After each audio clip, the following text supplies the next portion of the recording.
Hello humans, I'm Yoshiller and welcome back to some more Pikmin. Today's video is day 2 because on day 1, which is the previous part, I crash landed onto this strange planet and the area in which I crash landed is known as the impact site. I did everything that I could do there for now, so now I'm going to explore the rest of this planet and find the remainder of the ship parts that I need to escape this planet. So the next place that I need to visit is known as the Forest of Hope.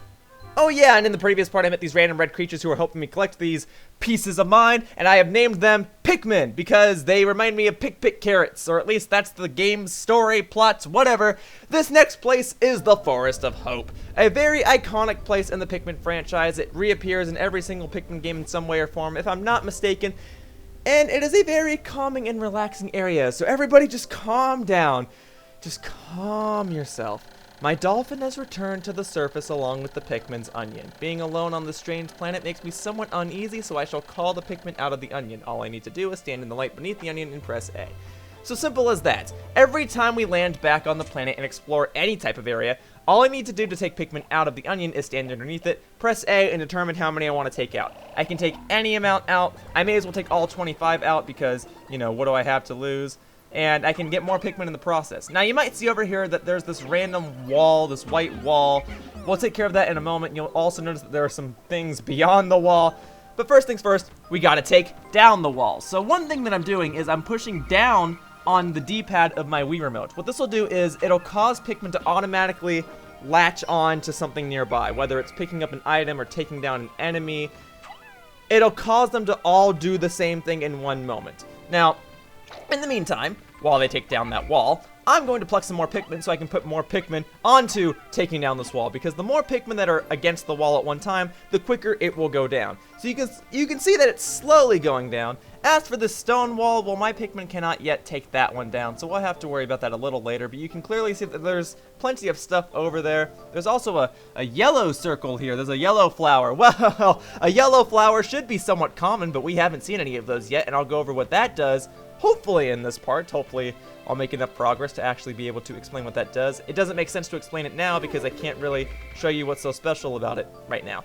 But what I can show you at the moment is enemy fighting. So this is an enemy known as a Bulborb. You can see that there's a little circle that floats above his head. That demonstrates how much health or power he has remaining. Once it is completely depleted, the enemy will be knocked out and any nearby Pikmin will carry it back to the onion. So in this case, I had 4 Pikmin nearby, so they're going to carry that back to the onion so that it can sprout into more Pikmin. And that's the main mechanic of this game, just controlling different Pikmin, having them do different tasks throughout the day, and seeing how many ship parts I can get before my oxygen supply runs out. Or, I'm sorry, it's not my oxygen supply, it's that the oxygen on this planet is hazardous to me, but how long my air supply lasts or something, I don't know. Whatever chemical I'm breathing, something like that. Basically, get all your Pikmin to do as many tasks as you can before you run out of time. Also, speaking of time, you might notice that at the top of the screen, there is a timer now. I probably should have addressed that first. Basically, oh, hey! There's just so much going on, I'm sorry. I'm trying to explain so many different things. Alright, well, I guess I need to explain this too. Pikmin can die. Yeah, they can be eaten, they can be squished, they can be smashed, they can drown. Pretty much any way a human can die, a Pikmin can die. So be very careful. Anyway, here's another one of my ship parts. This is the Eternal Fuel Dynamo. It has an unlimited energy supply. I won't have to worry about saving electricity anymore. This will make my fight for survival a bit easier. Okay.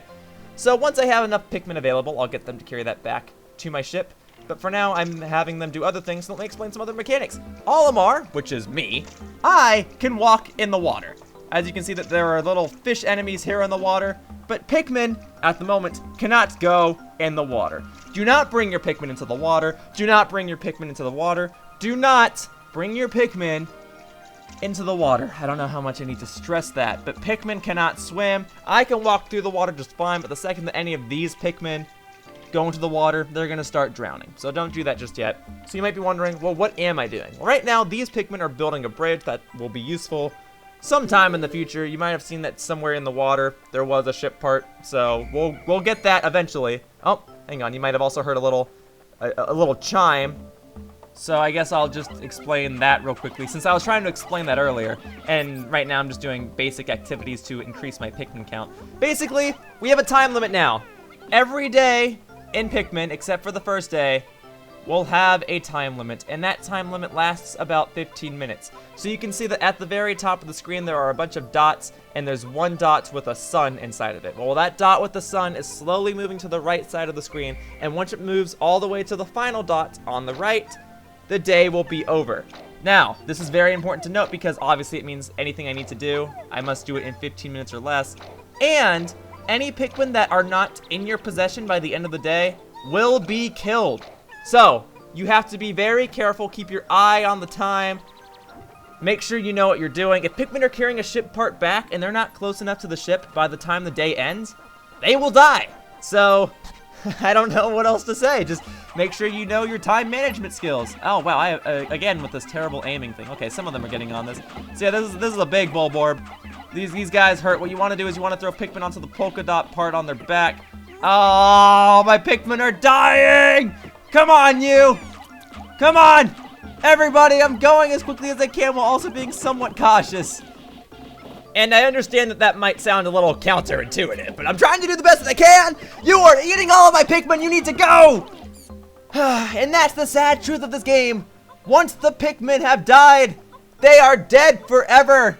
Of course, I can always sprout more Pikmin by carrying stuff back to the onion, and whatever's carried back to the onion will sprout more seeds, and then I can pluck the seeds and get more Pikmin, which will add to my Pikmin total count. But that's just it! He can eat as many Pikmin as he wants, this Bulborb, and I can kill him, but he won't cough the Pikmin back up. I just have to manually carry him back to the onion. Ah! I know, it's such a tragic game. If you cannot stand the sight of death, you best not play Pikmin, and you best not watch this walkthrough. But of course, if you don't mind watching these fictional, ant-like creatures help me repair my ship, then by all means, please, please keep watching. For now, I've gotten more Pikmin. I have now obtained 54 Pikmin total, but that'll go up momentarily once I get that pellet back to the onion. So, alright you guys, let's go. Come here, okay. I'm just rapidly pushing A so that I can pluck these Pikmin more quickly. That's the best way to do things. Oh, and another thing. If you leave the Pikmin in the ground and, you know, unplucked, and the day ends, they'll stay in the ground, but they'll still be part of your total Pikmin count, as in how many Pikmin you have on the field. So don't be psyched out by that. The amount of Pikmin I have on the field will say 54, and that'll count any Pikmin that are still stuck in the ground. So see, now I have 64, which is my favorite number I like to add. Anyway, I needed 40 Pikmin to carry this ship part. I now have more than that. I had 44 with me, and now there are 20 back at the onion. So you guys see how this works? Things are starting to make sense? I sure hope so. Okay, you guys, you 10. No, okay, I'll pluck. Oh, whoops, I didn't mean to throw these. Whoa, a lot of stuff's happening. My clock has indicated the coming of noon. From now on, I must pay close attention to the sun meter on my monitor and choose my actions accordingly. So it is best for me to review my monitor's data. Okay, so I already explained most of this. Across the top of my monitor are the sun meter and day display. Okay, so, oh, but I didn't explain too much of the other stuff. So, bottom right corner indicates how many Pikmin I have. Bottom left corner indicates my health, and everything on the top indicates how much time I have left in the day. Okay, I can adjust my monitor, yada, yada, yada. Stuff I've also already explained. Okay, so let me get these Pikmin back. Oh, whoops, I can't. Okay, well, here. Here are the controls in case you need to review anything. I thought I could show you guys the map, but I don't have the proper ship part that will allow me to display a map. I actually have to get that still. So in the meantime, you guys can help with this. Again, I'm pressing down on my D-pad on my Wii remote, so that can force the Pikmin to all latch onto that object more quickly. Of course, I can manually throw the Pikmin at the object, but holding down on the D-pad just gets things done more quickly. Okay, so let's go ahead and pluck the rest of these. And then you might have also seen back over around where I just was with that Bulborb that ate all my Pikmin, there was another wall, so I need to tear that down. You can kind of see it in the back corner. I'll wait for these Pikmin to carry this back to my ship, and then I'll have them all tear down the wall. So let's see. There we go, ship parts number 2, baby. Eternal Fuel Dynamo. This should light things up. No more candles for me. I have now recovered 2 out of 30 parts. If I can find just 3 more, I should be able to increase my ship's capabilities. Sounds simple enough. Get 3 more ship parts, and I'll unlock a new area. Sounds fun, right? Okay, so I have 64 Pikmin total. I have all 64 under my control. So what do you say we use these 64 Pikmin to tear down this wall? Now, I'm not 100% sure as to what this substance is, as in like what this wall is made out of, because in later Pikmin games, it's dirt. But in this game, I think it's supposed to be bones or calcium or some sort of mineral that's easily destroyable, something like that. But for the time being, they look like bones, so I'm gonna call them bone walls. I'm sure there's an official name, and someone in the comments is gonna be like, well, actually, Yoshiller, it's this specific element, and the walls are referred to by this name. Well, I'm calling it a bone wall, because I figure that's easy enough for me to explain to my audience. Sound good? Sound good. I hope so. Get it, got it good? Get it, got it good. Okay, so you can see that there are enemies on the other side of this wall, and I'm going to take them down, because otherwise they are going to eat my Pikmin. So Pikmin, battle troops ready? Attack! No! They're getting eaten! This is probably not the best way I could have done this. They were sleeping, I could have snuck up on them, but 7 of my Pikmin are already down! Come on, you guys! Put your back into it! Put your back onto their backs and take them down! Okay. Well, I went from 64 to 46. Well, losing 18 Pikmin ain't so bad. I mean, after all, the life cycle of a Pikmin is relatively short anyway, and I can just grow new ones, so it's fine. I don't think it was so bad. I still have 46 Pikmin after all. That's how I have to look at things. And those Pikmin will carry those creatures back to the onion and grow new ones. It's great. Now, what's this thing?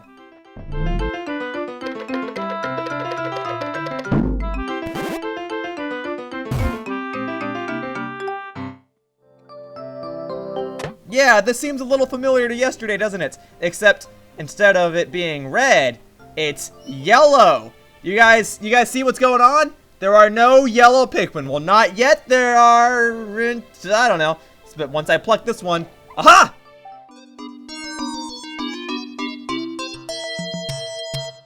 Well, there. Yellow Pikmin exists now. Take that, menu screen. Anyway, the color is different, but it seems to be a Pikmin nonetheless. First glance suggests that this one has what, in some circles, could be considered very large ears. It looks like it may weigh less than the others. In what other ways might it be different from the red Pikmin?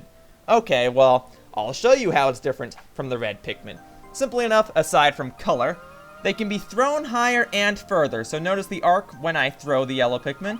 Also, something I haven't really been able to explain before, I can determine which Pikmin gets thrown by holding down the A button and then pressing B. So when I hold down the A button, the Pikmin that I'm about to throw will be held in my hand, and if I push B, I can change which Pikmin is about to be thrown.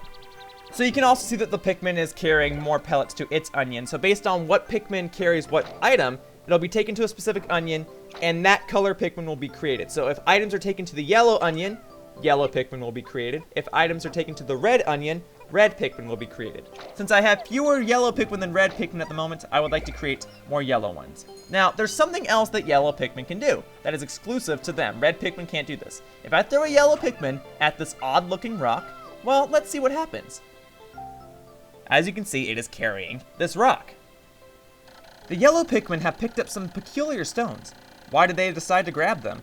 This action seems to be instinctive to the yellow Pikmin. But just what are these strange glowing stones? Brightly glowing cracks cover them. Perhaps these cracks indicate that there's tremendous power locked away within.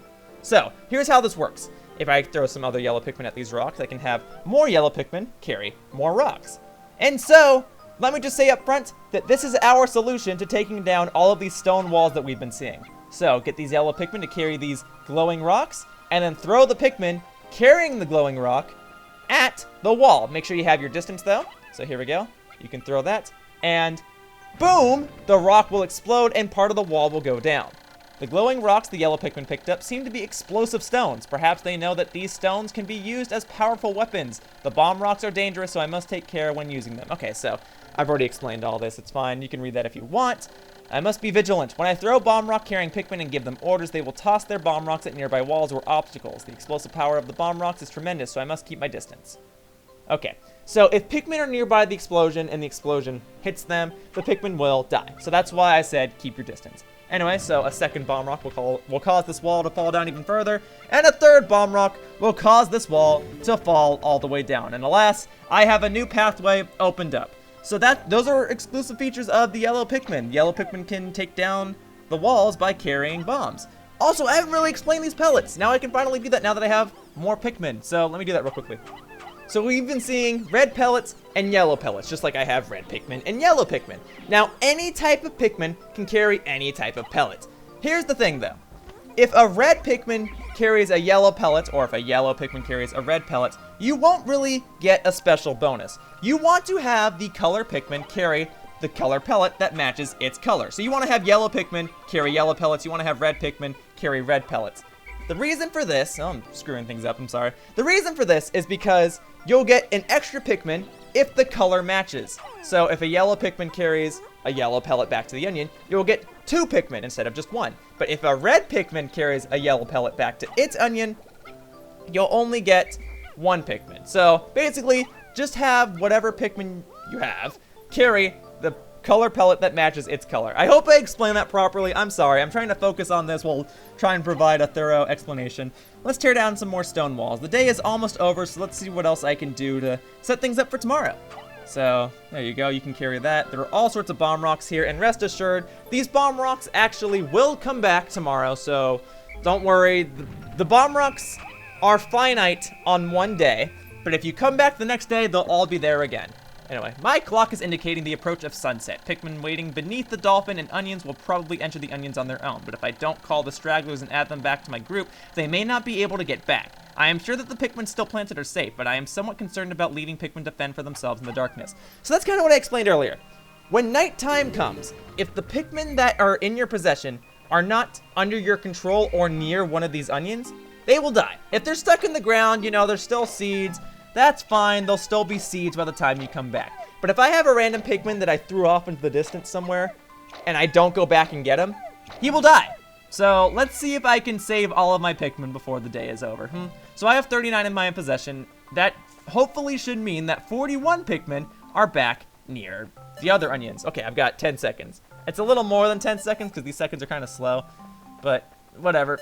Let's get them all near the onion. Let me make sure that I have enough. Okay, so I have these. That puts me at 63. Are there 17 in the ground? I hope so. I'm going to pluck them anyway just to save myself a little time for tomorrow. I'm probably not going to have enough time to pluck them. But here's hoping that I don't have any random Pikmin just somewhere off in the distance. So here we go. Come on, can I pluck them all? I did it! Okay, cool. Luckily for me, all 80 Pikmin that are in my possession today have been saved. I mean, I lost a couple by fighting those Bulborbs. They got eaten and they died and whatever. But hey, the 80 Pikmin that I had by the end of the day, nobody got left behind. So I'd say that that was a successful day. I mean, I got a ship part back to my ship. I discovered yellow Pikmin. I took down some stone walls and I sprouted all sorts of Pikmin, so I'd say that I'm making progress. In order to beat the game, like to 100%, I need to gather at least 1 ship part per day. There are 30 ship parts, and I have 30 days to do it. But my goal is to complete this game in 20 days or less. Again, not an impossible goal, but I gotta pick up the pace if I want to do that. Anyway, it appears that many of my ship's parts have landed in this region. If I can just recover the parts of my radar, I should be able to use my radar screen. Okay, so tomorrow we're going to look for the radar, okay? Because the radar is probably the most helpful ship part I can find. So let's see what I can do. Okay, and this is some extra information. So Olimar himself has a health meter that was in the bottom left corner of the screen. He can get hurt from enemies. If you ever need to heal yourself, just go up to your ship and push the A button. I'll probably show that in a later part. I didn't show that in this part. I'm sorry.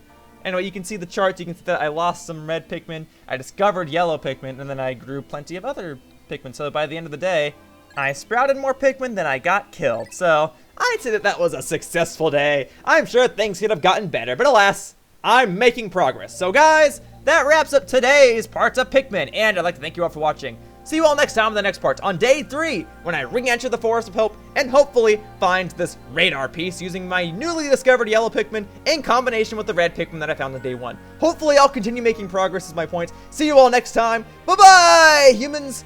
Whoosh.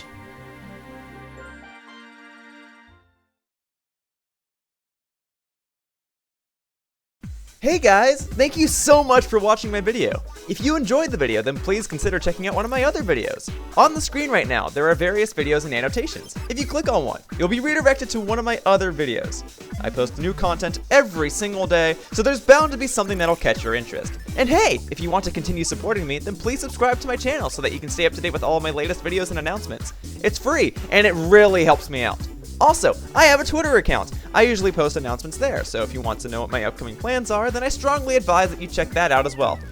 Anyway, thank you for watching the video, and I hope to see you around in the future. Bye-bye, humans!